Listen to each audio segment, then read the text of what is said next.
औज़ुबिल्लाहिमिनश्शैतानिर्रजीम बिस्मिल्लाहिर्रहमानिर्रहीम। आज के इस वीडियो में हम इंशाअल्लाह सूरह अल आला की कुछ आयतों पर गौर व तदब्बुर करेंगे, इस दुआ के साथ कि अल्लाह ताला हमको कुरान को समझकर पढ़ने वाला बनाए, उस पर गौर व तदब्बुर करने वाला बनाए और इसके मुताबिक हमारी ज़िंदगी बसर करने वाला हमें बनाए। पहली आयत है, सब्बिह इस्म रब्बिकल आला अल्लज़ी खलक़ फसव्वा वल्लज़ी क़द्दर फ़हदा वल्लज़ी अख़रजल मरअ फ़जअलहु गुसाअन अहवा। सदक़ल्लाहुल अज़ीम।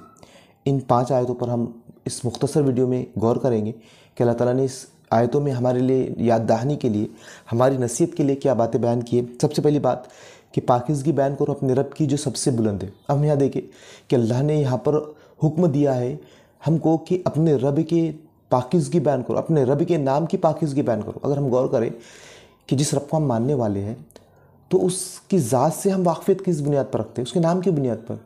अल्लाह ताला की जो ज़ात है हमारे जहन से बालातर है, एक इंसान के जहन से बालातर है।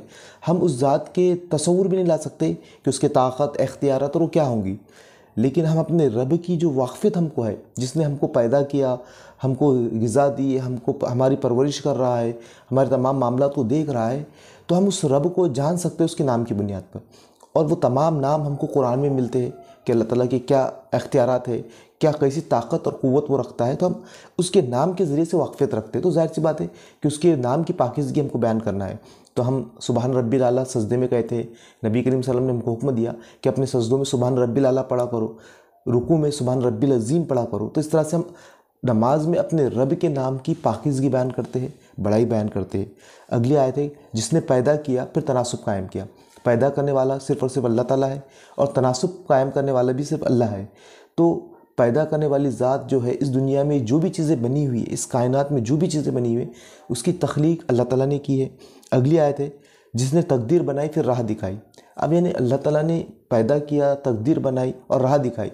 यानी अगर हम देखें जानवरों को भी हम देखें तो जानवर को अल्लाह ताला ने बाकायदा राह दिखाई। अगर शेर है तो वो बाकायदा गोश्त खाएगा, वो घास नहीं खाएगा।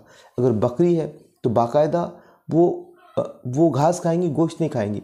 परिंदा है तो उड़ना जानते हैं, मछली है तो वो तैरना जानती है। तो इस तरह से इंसान की भी अपनी लिमिटेशन है, वो अपने अख्तियारात जानता है। तो इस तरह अल्लाह ताला ने जानदारों को भी राह दिखाई, उनका अंदाज़ा मुकर्रर किया, उनको राह दिखाई। फिर आगे अल्लाह ने बयान किया, ये सबसे अहम आयत है कि जिसने नबातात उगाए फिर इसको सिया कूड़ा क्रिकेट बना दिया।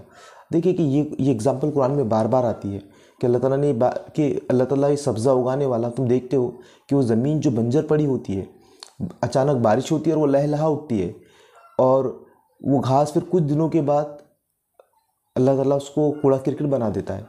यानी हम इंसान की ज़िंदगी में भी देखिए कि इंसान की ज़िंदगी का मामला यही है कि वो बच्चा होता है, फिर जवान होकर जो सादाब होता है और बूढ़ा होकर वो मर जाता है। यानी ज़िंदगी का भी सर्कल यही है।